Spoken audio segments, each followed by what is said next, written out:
A question we've gotten a lot recently with the construction of new schools is, how can we afford to open new schools since we are constantly cutting our budget? Another common question we receive concerns class sizes. Why, for example, third grade classes at one school have more students than at another school? The answer to both questions is allocations. Thank you for viewing this video. The end. Just kidding. The explanation is complicated. We'll do our best to explain it in plain English and easy numbers. The state sends us money based on how many students we have. The state education department looks at our average number of students a few weeks into the school year, multiplies that times the amount they fund per student, and essentially gives us a direct deposit every month. This number is adjusted every 3 months based on updated student enrollment numbers. This per pupil funding is based on our total number of students district-wide, which is around 64,000. But students don't enroll at each school in neat packages of perfect even class sizes. And you can't put half of a class in a room since there's no making halves of a teacher, especially in elementary school where one teacher teaches one class all day. The longer answer starts here. That per pupil funding from the state, plus some local property tax money, goes into our general fund or operating budget. That whole chunk of money covers teachers, bus drivers, utilities, counselors, everything necessary to run our schools. There is additional categorical funding for areas like special education, but that's a topic for another video. The point is, we're funded based on the overall number of students district-wide. Then it is mostly up to us to break that funding up or allocate it as fairly and equitably as possible across schools, teachers of all varieties, and everything else like bus drivers, utilities, and books. To hire enough teachers in time for the first day of school each year, we have to estimate in the spring, 6 months earlier, how many students in each grade will walk through the doors of each school the next August. Coming up with forecasts school by school and grade by grade is a process. Of course, we start by moving the students in each grade up to the next. Then we make an educated guess about how many students may leave. We use data from developers and planning agencies, as well as historical numbers, to guess at how many students will move into new housing developments. Kindergarten is even harder, since we don't have a grade below them to roll up, so we look at things like birth rates in Washoe County. Then we take that estimate of students per school by grade level and spread out or allocate the teachers as fairly as possible. To do that, we use a standard set of class size numbers, or student-to-teacher ratios. Standard class size ratios are set by the state for K through 3rd. The rest are set by WCSD based on what we can afford with our state funding. What's often misunderstood is that these are average class size target numbers. It doesn't mean if you get one more student in one class, you automatically get another teacher. For example, the 20 student class size ratio for 3rd grade comes with a not to exceed number of 26 students per teacher on average at each school, mandated by the state. We'll continue with that 3rd grade example. One of our schools has 72 3rd graders. Divide by 20 based on the 20-to-1 student-to-teacher ratio. Teachers are full-time in these grades and we only hire whole numbers, so we hire 3 teachers. So the school now averages 24 students per teacher, below the maximum size of 26, so we're okay. So when do we hire or allocate a new teacher? Based on both funding and keeping class sizes as equal as possible, we round up and allocate another 3rd grade teacher before the math gets to the next whole number.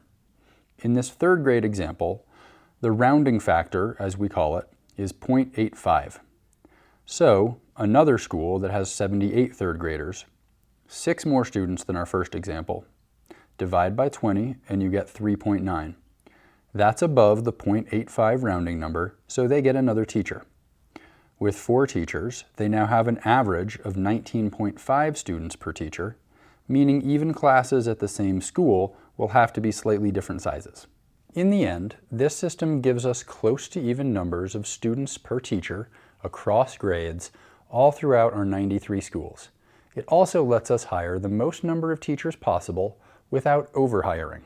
There is no practical way to divide it up so each school has exactly the same number of students per teacher. We'd have to reject students or constantly rezone and force families to change schools every year or two. Neither of those options is workable or good for students, families, and the community. Sometimes we're surprised by a school having a lower enrollment at the start of school than was projected. If the number is low enough, we have to move a teacher to a different school that came in with higher numbers. We don't like doing this. We know it's hard on students and families to change teachers and classes after school has started. But it's also not fair or equitable to keep other students in oversized classes at another school. These are never easy decisions. We continue to look at refining these formulas to try to minimize these instances. Now that you know how teachers are funded, the answer to how do we pay for teachers for new schools is relatively straightforward. Let's say that the new Nick Polikitis Elementary School in South Reno starts out with 90 third graders. Divide by 20 is 4 teachers, since 4.5 is under the rounding factor of 0.85. But those 90 students didn't parachute in out of nowhere. They came from Brown and Double Diamond elementary school zones. As those schools will now have fewer third grade students, they will have fewer teachers. The teaching positions move with the students. One important point to emphasize: new schools don't necessarily change class sizes, which continue to be based strictly on the allocations formula and rounding numbers for students per teacher from our state funding. There are still some costs, like utilities, a principal, custodians, and a school counselor, that are new costs that any new building needs. Those are relatively minor, however, and already factored into our budget. These costs are well worth paying for our students and staff to have adequate space to teach and learn, instead of being crowded into makeshift classrooms, doubling up 2 classes in one room, or running school year-round, which we have been forced to do in recent years, before more capital funding to build schools was approved in 2016. There is much more to all of this that we hope to cover in the future. Middle school and high school allocations are even more complicated and do involve fractions of teaching positions because of the different types of classes and schedules. There are lower rounding factors for teaching positions at struggling schools so that we're providing appropriate and equitable supports for all students. But that's more than enough math for now. Thank you for joining us.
Me and my best friend, we usually help each other with almost everything. Math, which I'm a pro at.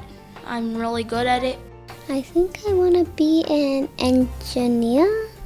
Math this year is for me too easy. You have to listen very good. I'll take a big breath and I work hard. I used to not be able to do a lot of things that I can do now. I'm proud of getting good grades now. I set goals at my house and at school. I really only got 95% and above. As long as you believe in yourself and you know that you are doing what makes you happy, then that is all that you need. The school definitely brought me out of my shell and I've become a better version of myself. They saw something in me that I didn't see in myself. You got to do your best on everything and give it 100%. Once you get to the top of the mountain, it's a really beautiful view.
So they look at different types of academic indicators. We're known for our academic achievement within our school district. This is recognition for all of the hard work that our teachers and our students are doing within the schools. We know that equitable practices are a strong focus. We have an equity task force. We talk about and we do a lot of work around equity practices within our school district. The other part of the recognition was around capital projects and facilities. Obviously, we know, thanks to WC1, we opened 3 new schools, but it also talks about all of the work that we're doing within our older schools. Great things are happening around health and safety. We received a grant that will allow us to put new police officers within our middle schools, social workers within our schools. We have the Safe and Healthy Schools Commission. We're one of the only districts across the country that actually has a Safe and Healthy Schools Commission. We actually have the Safety Forum every single year. And it's also a recognition that helps advertise all the great things that are happening within our school district. So our realtors use this, Economic and Development Board, they use this. So it's great information for those entities as well. It's fabulous news for our school district.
Well, good evening, everyone. I'd like to welcome you to this evening's virtual budget forum. My name is Melina Raymond, and I am the president of the Washoe County School District Board of Trustees. On behalf of my fellow trustees and the Washoe County School District staff, I want to thank you for joining us to learn about the 2020-2021 budget for the district and to provide you provide you the opportunity to provide input, suggestions, and feedback. We truly value everyone's voice and want to provide a convenient and easy way for you to participate. We have enjoyed much success with virtual forums and look forward to this event. I would like to begin by having our panel introduce themselves and to tell us their position, and I'll begin down here to my right with our interim superintendent. Thank you very much. Kristen McNeil, interim superintendent. Good evening. Thanks for joining us. Angie Taylor, Vice President, Washoe County School District Board of Trustees. Good evening. Mark Mathers, Chief Financial Officer.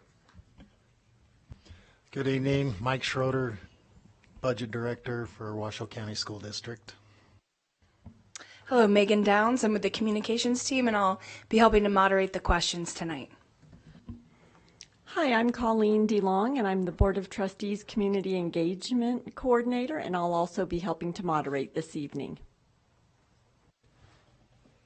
I'd also like to acknowledge that we're joined here in the audience by two of our trustees, Trustee Katie Simon Holland and Trustee Andrew Caudill, and I know our other trustees are watching from home. And we are also joined by a number of members of our leadership team to help answer questions. Thank you and for joining us. And for the event tonight, we will have our Chief Financial Officer, Mr. Mark Mathers, begin by sharing the results of the Community Budget Survey sent out community-wide and closed on February 14th. Mark will then give us an overview of the 2020-21 district budget. After hearing this information from Mark, we will open up for all of our viewers to submit questions online. You can submit your questions to questions@washoeschools.net. The email address to submit questions is displayed on the bottom of the screen where you're watching. I also want to let you know that we will try to do our best to answer every question. If we run out of time, we will plan to follow up with you and answer your questions. Thank you again, and I will now turn it over to Mark. Great, thank you. As was noted, we're going to start today's presentation with a brief summary, not comprehensive. There are questions we don't have time to go through, but a brief summary of the community survey results that we conducted for a 3-week period from January 24th through February 14th. We received a little less than 3,300 responses, so very strong response. And again, this is the third straight year we've surveyed residents, parents, families, and so forth about our budget. Because we're not looking at, you have to consider multi-million-dollar cuts like we have in the prior 2 years, this survey has a little different slant this year, and but again, got very good responses. So the first question we asked those taking the survey were, how closely did they follow news about Washoe County School District and its financial situation? And nearly 3/4 of respondents noted that they followed the district and its finances either very closely or somewhat closely. So obviously we're pleased about that.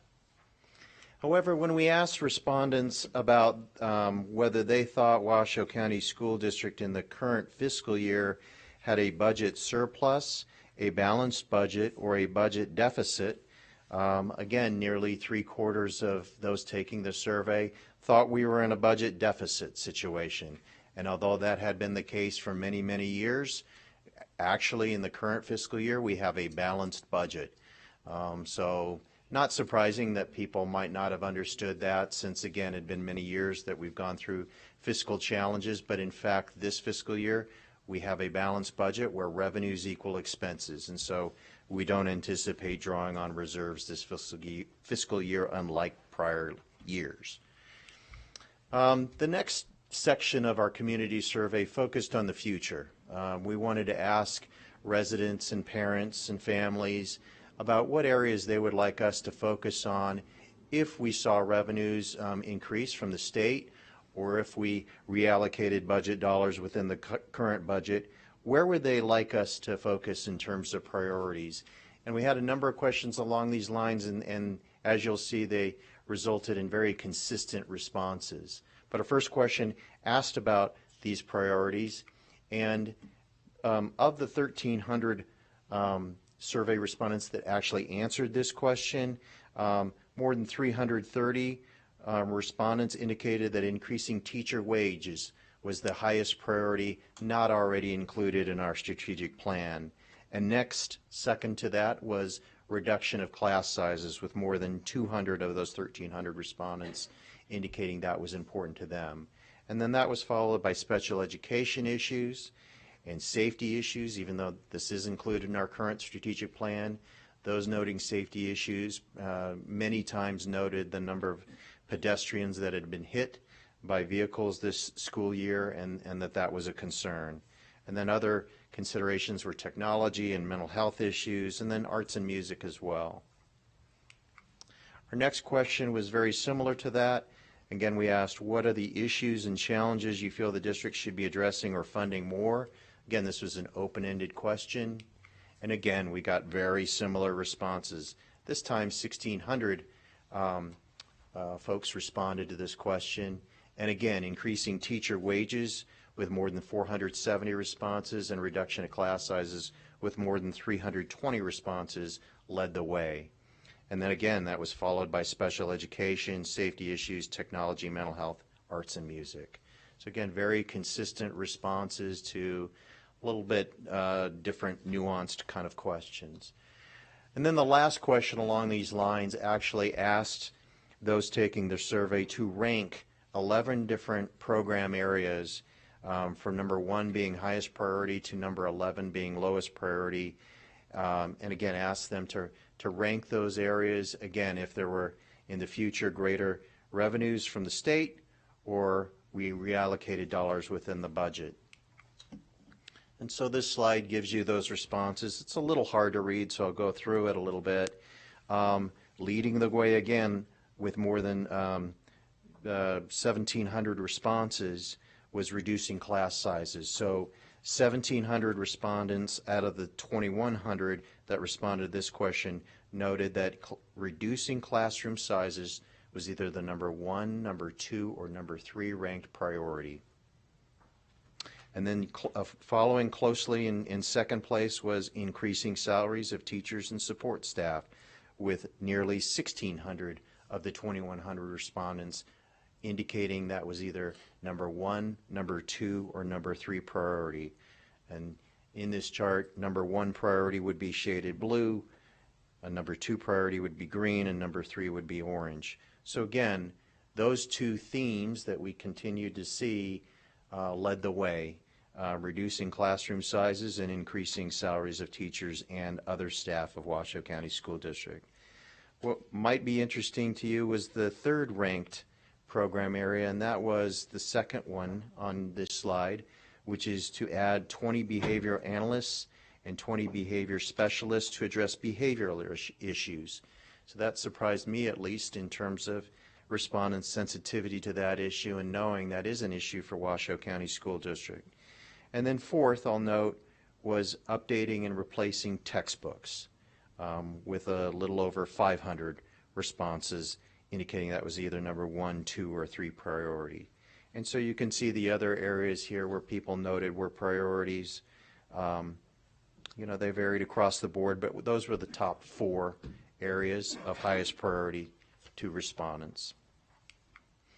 So now I'll turn it over to, I'll turn to the overview of the district budget, and this is meant to give everyone on the line a little bit of education about our district budget, kind of where we've been and where we're at currently. And when we talk about our budget, we're really talking about our operating budget, our general fund budget, where we get most of our dollars. We're not referring to capital funding. We are fortunate that voters approved in 2016 a new funding source for construction of new schools and modernization and rehabilitation and upgrades to our existing schools. So we're fortunate that that's far less of an issue now. We've got that covered, and so where our biggest problems lie is our operating budget. This is kind of a busy slide, but the bottom line to this slide is that Washoe County School District receives 78%, nearly 80% of our revenues in the general fund from the state. They allocate those monies to us on a per pupil basis. There's a very complicated formula that goes into the calculation of each school district's per pupil number. But again, nearly 80% of our operating monies come from the state. So we're dependent on the state, unlike City of Sparks, City of Reno, Washoe County, who have their own funding sources and manage accordingly. We are more or less completely dependent on the state. And this slide shows you those revenues. 22% of our local revenue, or our revenues in the general fund, are considered local revenues under the current Nevada plan, and that really consists of two funding sources: a share of motor vehicle fees collected in Washoe County, and then 2/3 of the school district's property tax rate collected in the county, and that generates about $107 million versus the nearly $380 million we get from the state. And so for those who've attended budget forums in the past, this chart's pretty familiar to you. This tracks our per pupil funding from 2009 through next fiscal year in green. And although that's an upward ascending line, it is less than inflation. And so the blue line shows you what our revenues look like adjusting for inflation. And you can see our actual revenues when adjusted for inflation dropped by $87 per pupil from 2011 to 2019. Maybe that doesn't sound like a lot, but when you multiply that by 64,000 students, that represents millions of dollars. In fiscal year 20, we did see a nice increase in our per pupil funding, but that was directed at the state's request towards a 3% cost of living adjustment for employees, what we call a COLA. And you'll see in this coming fiscal year 2020, 2021, our per pupil funding goes up only 0.8%. And so we'll return to this theme of kind of the very flat revenues that we have to deal with at Washoe County School District in terms of preparing our budget. The next slide shows you where that funding goes.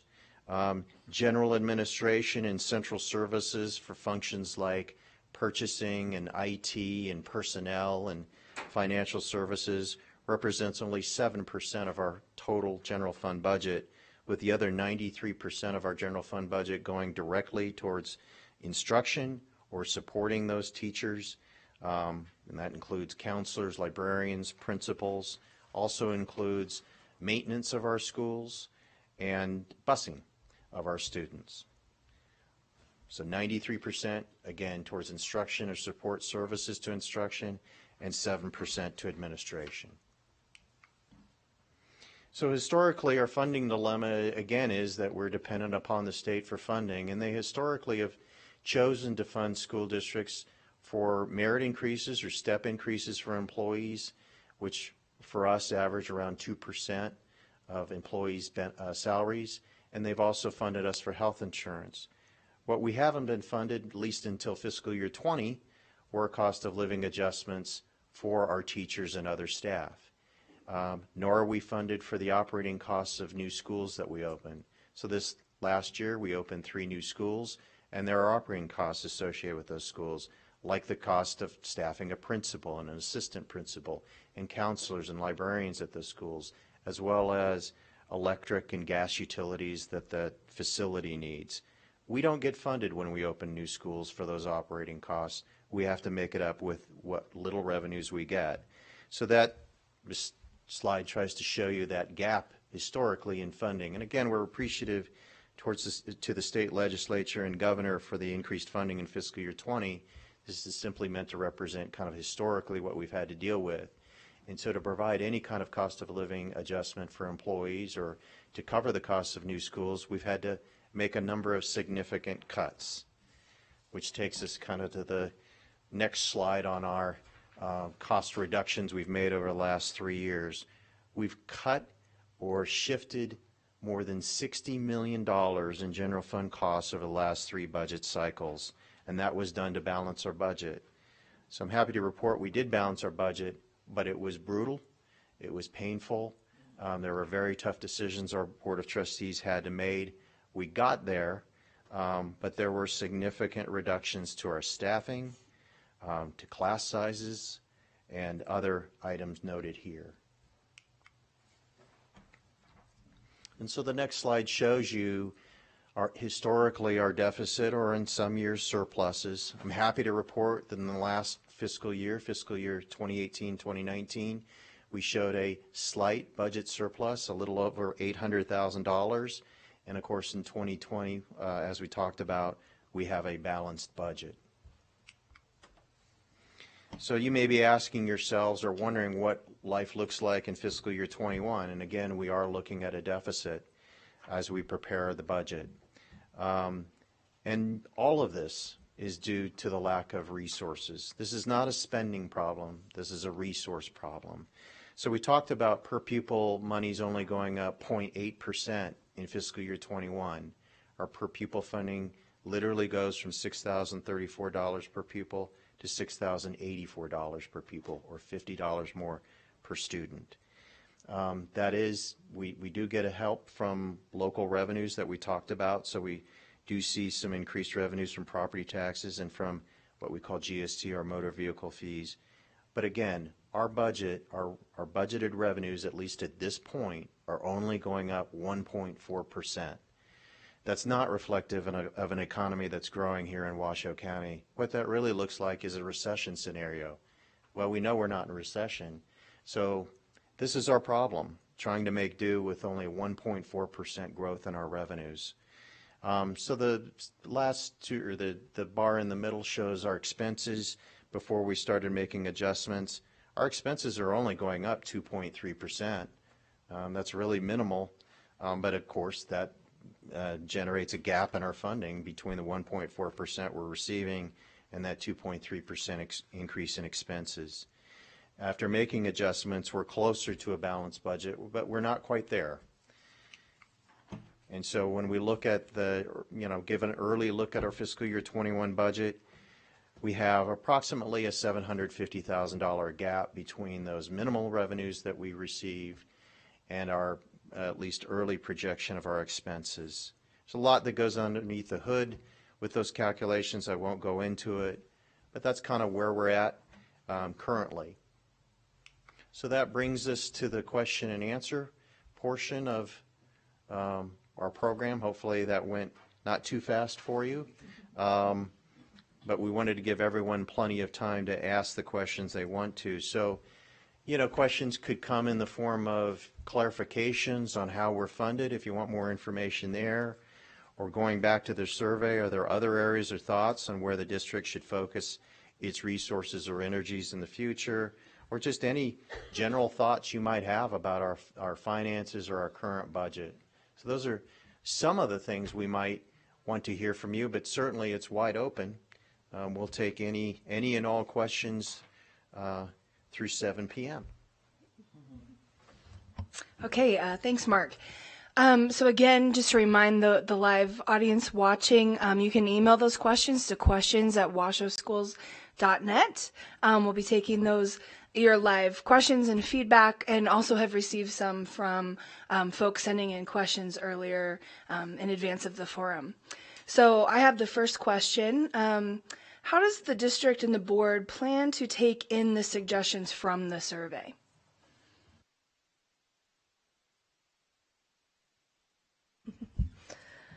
Well, thank you for that question. So we have had our first budget meeting as a board, a work session where we kind of went through the survey results and were presented much of the same information that you all have received tonight. Our next stage is another work session on March 31st, at which time we will get a little more in depth into kind of where we're looking moving forward with the fiscal year 2020-2021 budget.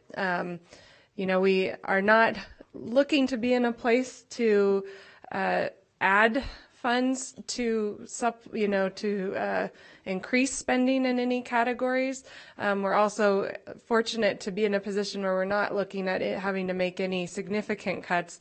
But I think the survey results give us good guidelines for where the community is and their interests, and help us to prioritize as a board where we would focus our looking towards the future, and if we are in a position to make any adjustments this year where that work might happen.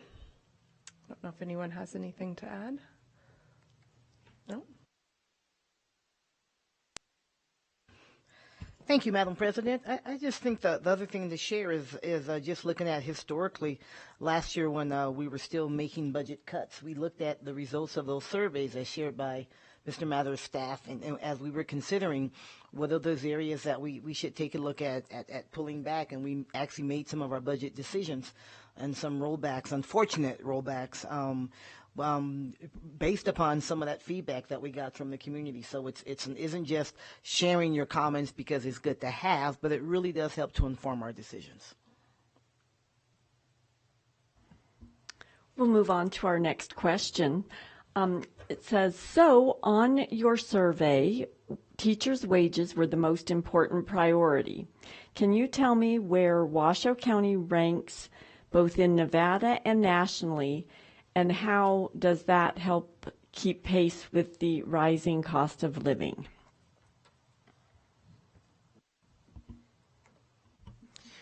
So this is Mark Mathers. I'll take a first crack at that. I think generally resources to Nevada school districts rank very low. So first off, in terms of the funding school districts receive, generally Nevada ranks between 45th and 50th in terms of per pupil funding among the states. And so that tells you, I think, there's not a great deal of money to provide for teacher salaries. I'm not sure we've conducted any surveys against other states to look at that. I believe we'd rank below the median of states. Certainly we recognize that salaries offered to teachers currently don't come close to covering the cost of living in Washoe County, and primarily housing costs. And so we know that's a huge problem that we have in terms of retaining our existing teachers and staff, and recruiting new teachers and staff. We know as well that class sizes in Nevada and in Washoe County School District are much higher than average class sizes across the nation. And we used to have a slide in here that talked about that. I believe nationally class sizes averaged around 16 students per classroom. We're well above that, as anyone who has a child or teaches in the district understands. We'd be closer to 25, 26, 27. So again, we haven't done any surveying of teacher salaries against other states, but we're pretty confident, we're pretty sure that would not, again, look good compared to other states. So it's something we can certainly research further for that person asking that question. On to the next question. Do you anticipate paying special education teachers for extra days of service? Special education teachers are putting many, many hours into their jobs. So we have been working with our Human Resources Department, Mark Mathers, and I'll turn it over to our Interim Superintendent in a minute. We have been working with Human Resources on looking at those issues as well as substitute teachers. It's something we continue to work on through this budget process, and hopefully we'll have some proposals for the board to consider. But I'll turn it over to the Interim Superintendent to comment. Thank you, Mark. So typically any type of salary adjustment has to go through the negotiation process, and we are in the process of working with the Washoe Education Association as far as paying special education teachers additional funds if we have a teacher vacancy within their school to work on the IEP. We know that many of our special education teachers are having to take additional students on their caseload, and we know that that's an impact. So we've been working very closely with Human Resources and WEA to make sure that we have some additional compensation for those teachers, because they are actually helping out quite a few of our teacher vacancies, and we have approximately 40 teacher vacancies across the school district right now in special education.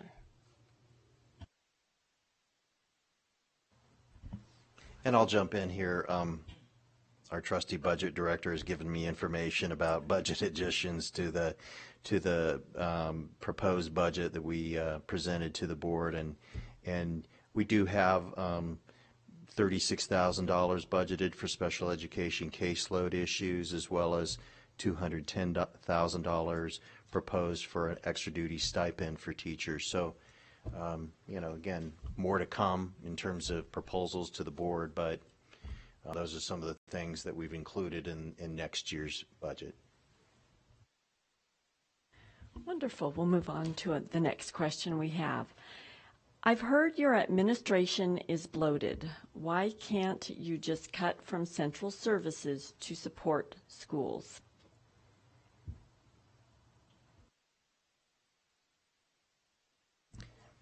So this is Mark Mathers again. I'll take a first response at this. I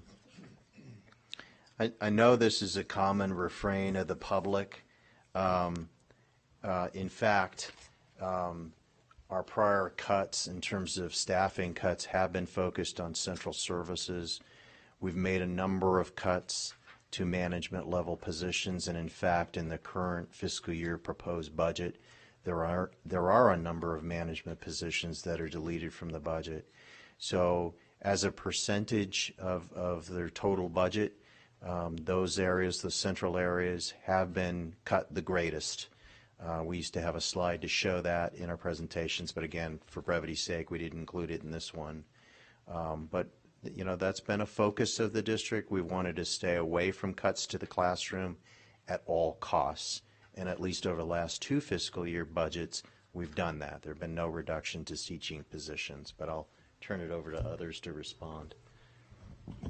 Just to add, this last year we did reduce the chief of staff position. We eliminated chief of staff position. We eliminated the chief of staff executive assistant position. We also eliminated the chief student services officer position. But what we're starting to see in the levels as far as curriculum and instruction, in GT, gifted and talented, special education, these reductions that have happened in the past are starting to have the effect that it is starting to hit the schools. When we talk about professional development alongside our teachers, when we have a textbook adoption or a textbook implementation, those are the impacts that we're starting to see within the classroom.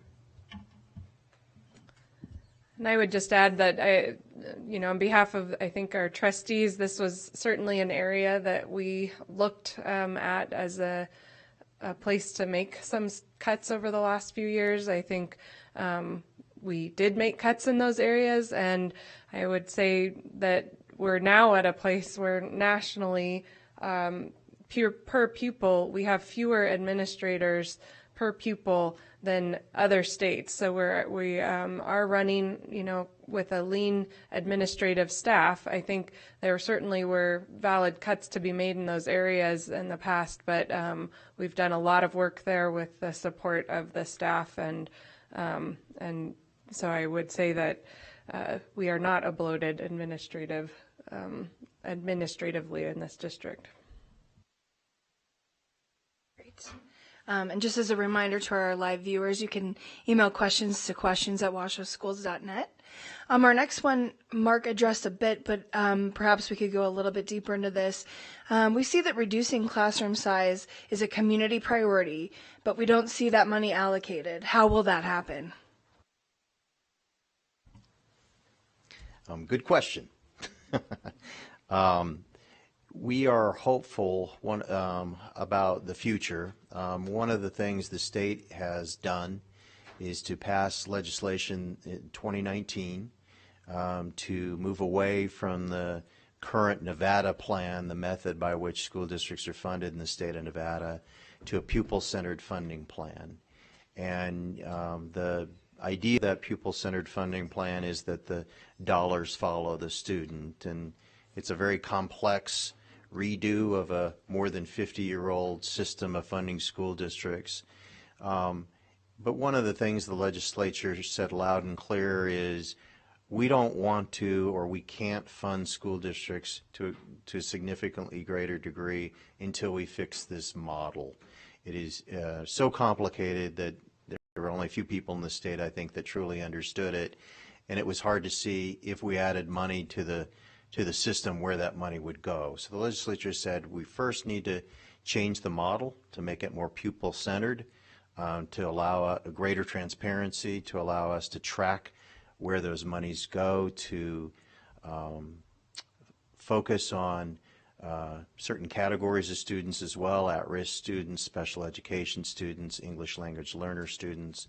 And then once we've changed that model, which they did in 2019, the conversation is going to turn towards funding adequacy and increasing funding for school districts. I do think there's a recognition in Carson City and elsewhere that school districts have been woefully underfunded over the last several decades. So again, we're hopeful that the tide will have turned and that we'll see greater resources to schools in the future, and that will provide us the ability to look at these, significant changes that have significant costs, like reducing classroom sizes, like increasing teacher pay and pay of other employees. But this is why we do these surveys. It really is to get feedback from the community about where their priorities are. We don't know, honestly, what people are going to say when we put these surveys together. We didn't know that those would be the top 2 ranked ideas. We talked about technology. Is that what people want to do? Textbooks and other things. So it is very helpful to see that feedback through the survey and know, as additional funding hopefully comes to Washoe County School District and all school districts, that's where we should focus. Okay, we appreciate your questions. I'll move on to the next one now. Does your budget take into account the superintendent's salary and benefits for next year? So I think at the same date we had our budget work session, there was a work session item or two on the new superintendent's salary and the salary study conducted. And so we will incorporate those recommended salary levels, benefit levels for the superintendent in the proposed budget. They're not there currently, but that's something we'll do now that we have direction from the board. Again, this was addressed a little bit, but if we could just talk about it a little, expand a bit more. How are you affording staff for our new schools?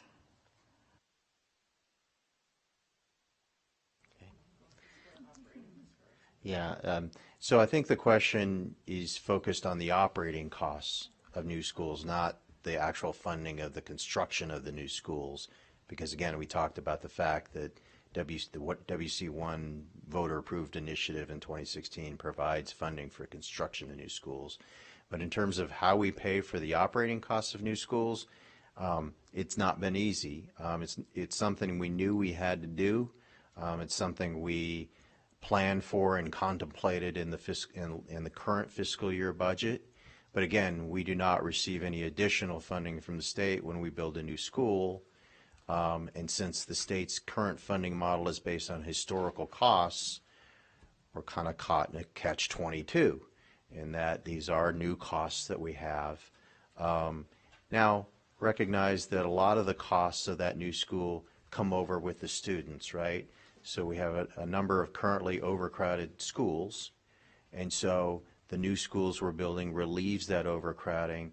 Those children who are in double classrooms or, basically fit in tight spaces at our existing schools will now move to one of the 3 new schools this year, one of the 2 new schools that will open in August of 2020. And so the funding for those students and those teachers goes along with the students, right? So that's not an additional cost. But what is an additional cost, like we talked about, is the principal and the custodian and the counselors and so forth, and the cost to just, provide power to the schools, if you will, electricity, gas, water, so forth. It's something in the current system we just have to squeeze within the budget. We've accounted for it, though, in the coming fiscal year budget. So we've already accounted for the costs of the 2 new schools, Marcy Hurst Middle School in Arrow Creek and John Bohatch Elementary School in Spanish Springs. That's already accounted for and covered, but for the $750,000 deficit. The operating costs of new schools have averaged about $1 million per year, so it's not an insignificant sum. But again, we've covered for it in the current or in the future in next year's fiscal year budget.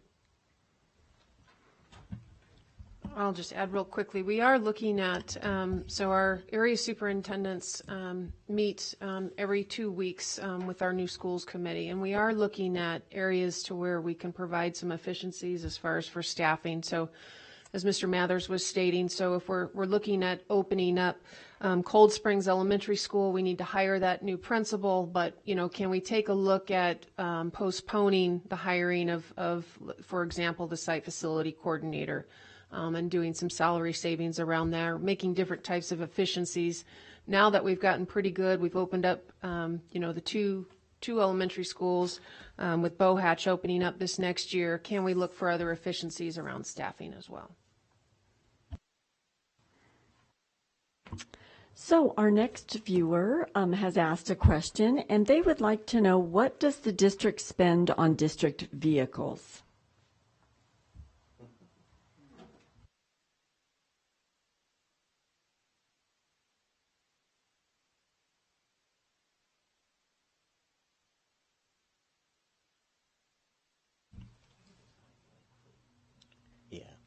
So when we talk about vehicles in the district, there are 2 basic types of vehicles that we have to replace on a regular kind of cycle. One of them is what we call our yellow fleet, or buses that transport our students. We have more than 350 buses, I do believe, and I'm looking at Pete Archard, our Chief Operations Officer, for confirmation, but roughly 350 buses, along with roughly 350 bus drivers that transport our students in the morning and afternoon to and from school. That's the most significant cost to fleet that we have. We also have what we call white fleet, and those are vehicles that district staff use to get from one school to another. They include, the vehicles, the pickup trucks at each school. Most of those, again, are there to support school operations. Probably what the questioner is remembering is we did provide vehicles to management staff several years ago, and several years ago the Board of Trustees voted to eliminate take-home vehicles for all managers. So we have no take-home vehicles for management any longer. The savings there were not significant. I'd say the savings might be $50,000 because those managers are eligible to receive mileage reimbursement now, but it still was an important step we had to make in terms of balancing the budget and reducing costs, so we did that. So the vast majority of our white fleet at this point, again, represents operations vehicles that are either located at each school site, trailers, and so forth. We have police vehicles as well, obviously, so that's included in our white fleet as well. I think we've been talking in the budget about what our annual cyclical replacement costs for those vehicles would be. To put us on a 15-year replacement cycle for buses is approximately $3 to $4 million per year. And then to put white fleet vehicles, again, those could be pickup trucks, trailers, police vehicles on a 15-year replacement cycle, might be another $1 million to $1.5 million per year.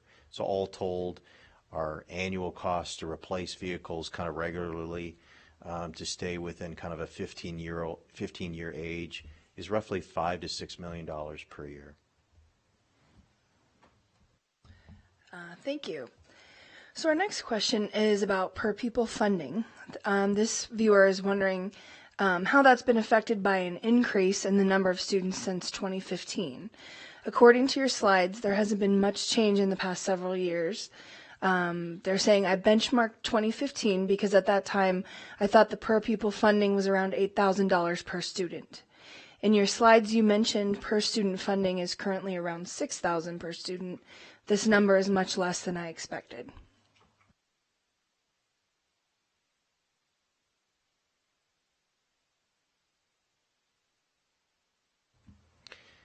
So this is Mark Mathers again. I'll start kind of going through this, and at any point if our budget director, Mike Schroeder, wants to chime in, he can. The per pupil funding for this slide represents, again, the state's commitment and the per pupil funding that goes into our general fund from the state. And how they, just to kind of back up a little bit, how they fund that per pupil number comes from a variety of funding sources. It includes sales taxes for schools that Washoe County residents pay and all state residents pay. It includes now marijuana monies, marijuana tax money. It includes state general fund dollars, and it includes 1/3 of the property taxes collected for school districts throughout the state.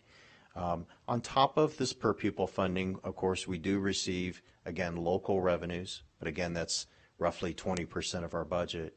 So here the point of the chart is really to show, what we are getting from the state, which again is most of our money. In terms of enrollment, it has been relatively flat over the last several years for a variety of reasons. One of them is people coming to Washoe County have fewer kids of school age that they bring with them. With the rising cost of housing, it is far less affordable for a starter family and a starter home to move to Washoe County. So even though we're seeing overall population increases in Washoe County, that's not being reflected in enrollment numbers.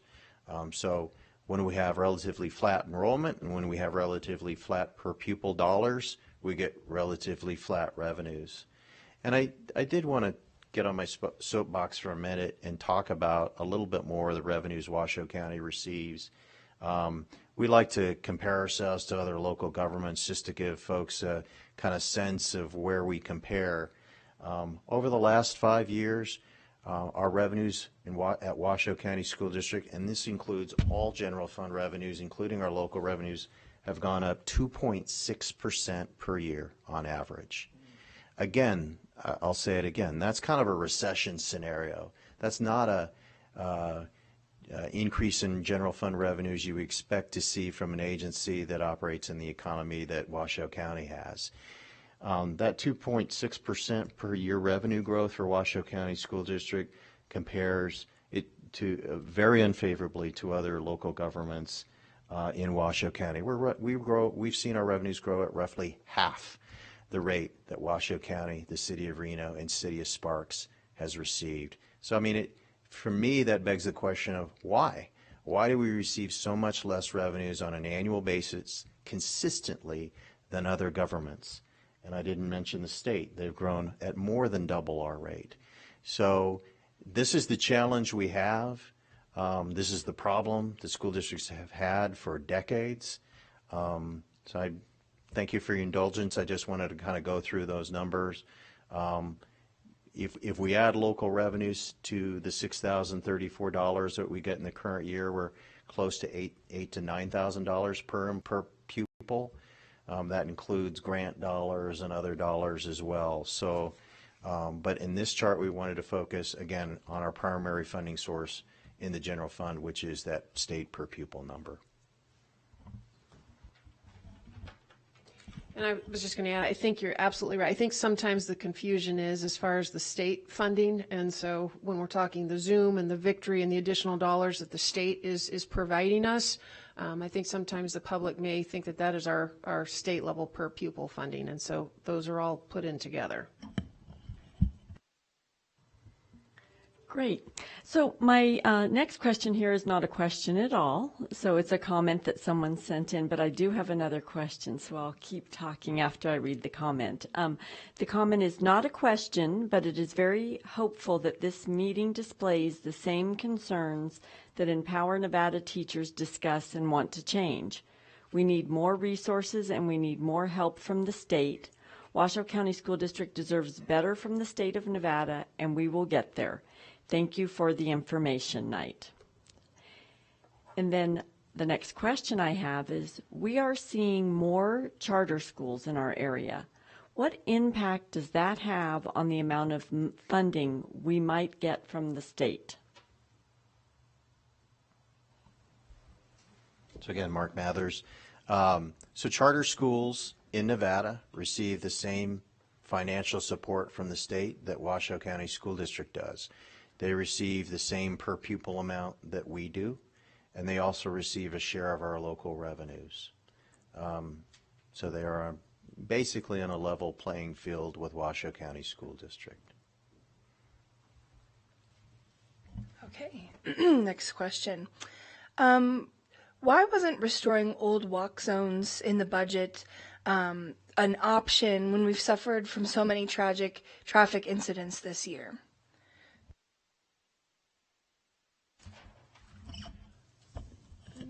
I don't see Jason back there. Oh, there he is. Okay, sorry. So I'll start, and then maybe our chief of police. So we actually did look, MJ Cloud, our Safe Routes to School officer, actually did go into an analysis as far as where the pedestrian accidents were happening, and it was found that the actual increase in the walk zones did not have an effect. We absolutely understand that this is a huge issue. In fact, we just found out today we had another pedestrian accident. But it is not the walk zones being increased as to the reasons why the pedestrian safety accidents. So, and I'm getting the thumbs up from the chief of police that was good to go. All right.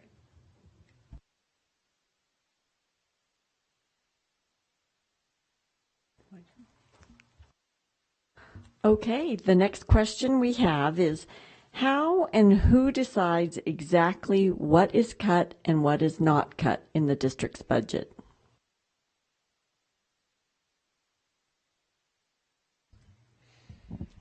I'll take a shot at this one. So the process for budgeting begins with the presentation. Well, it really begins a long time ago with the staff's work, but then it, in terms of finalizing, begins with a few different presentations to the Board of Trustees, along with opportunities for community feedback. And then ultimately it is the Board of Trustees that make the decisions about what will be cut. We certainly do look again to staff for some guidance on those areas, and as Vice President Taylor mentioned early on, we really do put quite a bit of weight into the community feedback we get at forums such as this, in our surveys, and we take that into consideration as well. But as trustees, a big part of our role as elected officials is to approve the budget for this district, and so we take that role very seriously, and that's why we have so many different opportunities to discuss and hear from the community about what possible cuts might have to be made. And if I could just, I thought of something after we moved on from the last question. We are looking at a budget item for the fiscal year, the next fiscal year budget, that does add resources to our Safe Routes to Schools budget, so that would support more focus on pedestrian safety in that sense. It doesn't change our walk zones in any way, but it would provide additional support to our school police and a way for the emphasis to be put on both pedestrian and driver safety. I don't know if you have anything to add to the other question.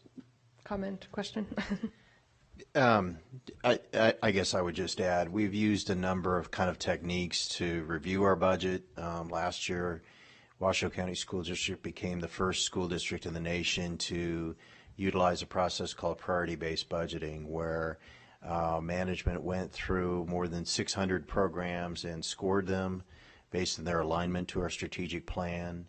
That did help us kind of focus on what moves the needle academically, maybe versus what doesn't. I think the board and Interim Superintendent McNeil would agree, and I would say strongly, after having spent most of my career in other levels of government, that any cuts to school districts are painful, right? There is no cut I think we've made, maybe one or two of minimal dollar value, that wasn't tremendously difficult and something that the board didn't grapple with tremendously in terms of reducing. I'm hopeful that we have turned the corner, and so you can see we had, again, a small surplus last fiscal year. We're balanced this fiscal year, that we don't have to look at the horrific cuts that we had to present to our board the last several years. But they are all tremendously difficult, and they all ended up, I think, last year being really policy choices, which again is why our Board of Trustees is there to make those decisions. These were policy decisions. They weren't efficiencies. We've kind of wrung as much efficiencies we think out of the system as we can, and these started to be policy choices. Do you want to do this or do you want to do that? But I, personally would just say, not having worked at the district more than 3 years now, the scrutiny that we undergo when we look at cuts, the deliberation that the board takes in looking at cuts, and just the degree of pain when we talk about services to students, because that's at the end of the day what we're talking about, is just more than any other government agency I've ever seen. And so these cuts aren't taken lightly, ever. Fortunately, like I say, hopefully we've turned the corner. And as a reminder to our viewers, we have less than 10 minutes for you to submit your questions, so we'll look forward to those coming in. And the next question I have is, what are high school newcomer centers and how much do they cost? So we have our Chief Academic Officer, Debbie Beiersdorf. This is Kristen McNeil, Interim Superintendent. So high school newcomer centers are centers that we have for our students who are coming new into country, and so we have one at Worcester High School and one at Sparks High School, and it provides an opportunity for the students to come into a setting that is structured, and that it provides them support to learn about how does the school system function and how does a school look. And so it provides a very direct service to our students, because what we don't want to have to do is to coming into a new country can be frightening, and so we want to make sure that these students have the supports. As far as the funding, I believe it's 2 FTEs at each one of the sites, so about $120,000 when you're looking at the average teacher salary to fund those sites. But again, it's a process that we have. We are actually looking at are these the best practices for newcomers coming into our school district, because we want to make sure that our students feel safe and secure when they come into a brand new school. Thank you. And the next question would be, how do big companies moving to our area contribute financially to our schools? Can they provide financial support as a way of supplementing programs? So I think the short answer would be yes. We're always looking for, we have a very stellar grants team within the Washoe County School District. We have over 200 grants right now, and so we're always looking for opportunities for additional funds, and those go into a special revenue. So typically, if we do get a grant, those funds are restricted for a particular purpose. But we go to our community, we go to our business partners, and we try and match them up with a significant need. For example, if a school is looking at doing a PE teacher, or if a school is looking at doing some different types of programming, We will go to our business community, and typically they are very open to ideas and concepts, but we want to make sure that it's the right thing for the school. The one thing that we don't want to do is to put a program in that doesn't have the buy-in of the school or the school principal. And I know as the interim superintendent, we've taken a deep look as far as some of these programs that we have within our school. And if it's not getting the bang for the buck, you will, to say, as far as is there a return on benefit for the students, and making sure that the school has that buy-in. So we're always looking for opportunities. We love our business partners. We have great partnerships with Renown, NV Energy, Tesla, Switch, all of those companies, and they are right at the table, making sure that you know, that if we have a call to action, that they're there.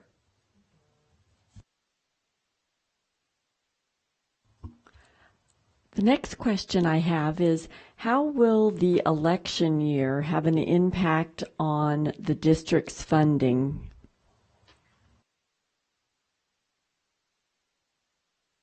Yeah. It says, how will the election year have an impact on the Washoe County School District budget? It's kind of unknown, but I can take a shot at that one. I would say it won't have an impact as far as I can see. We know what we're getting from the state in terms of per pupil funding for the next fiscal year, correct? So that amount won't change. I think any decisions we make as a board of trustees would not be impacted by the election in any way, and in fact we'll be making those decisions at a meeting in May, you know, long before the November election for sure. So, if I can add to that, this is Angie Taylor, Board Vice President. The way that it can make a future impact is, as President Raymond said, it won't have an impact we don't anticipate on this fiscal year. But futuristically, if you look from a local standpoint, it's the state legislature that funds the budget, and the decisions that they make based upon the new funding formula that's being examined. If there are any adjustments that are made or anything like that, certainly that can have an impact. In addition, on a national level, we have many federal programs, whether it's free and reduced lunch, whether it's Title I, whether it's IDEA, I should say, if free and reduced lunch, or for disability support, even some from English language learners.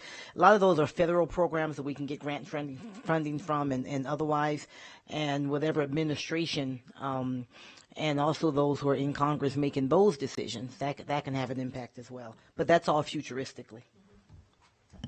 And going off of that, I'm going to make a plug real quickly for the census, and that's why, and exactly as Vice President Taylor was saying, that's why the census 2020 is so important, is because though the census has a direct correlation to the amount of federal funding that the state of Nevada gets. So those programs, special education, Title I for high poverty schools, professional development for teachers and principals, English language learners, all of those types of programs, early childhood, have a direct result for federal funding.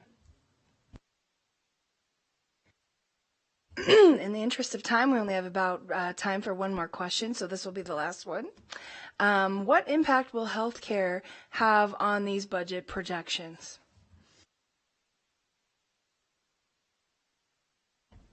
So, Mark Mathers, so what we have assumed for the budget is a 5% increase in our health insurance costs for our employees. As some may know, we have a new health insurance provider, Anthem. We're hoping that results in some savings or efficiencies, and so that's what we've assumed. If it's more than that, we'll need to make up for that in the budget. I think, Dr. Taylor, you were going to sum us up today. I thought you were looking at me to add to that. I'm going to say, yeah, what he said. Once again, I would just like to thank all of you who tuned in on tonight, and those who may watch later, on behalf of our president, President Melina Raymond, and Clerk Andrew Cogdill and Trustee Simon Holland, all of us and our other colleagues on the board, as well as the district staff. We do want to thank you for taking the time to be out. The budget is one of the most important things that we do as a board of trustees. We take our oversight of it and our stewardship of it very seriously. It's the public money, it's the public trust, and that matters an awful lot to us. So your input, as has been mentioned a couple of times, is really critically important and really does have an influence on decisions that we make. So thank you for all that took the time to make this a priority, either tonight or you'll tune in later.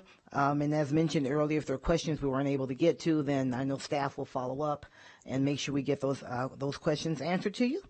Otherwise, I think that should be it. Thanks for everyone. Sincere thank you for joining us. Have a good evening.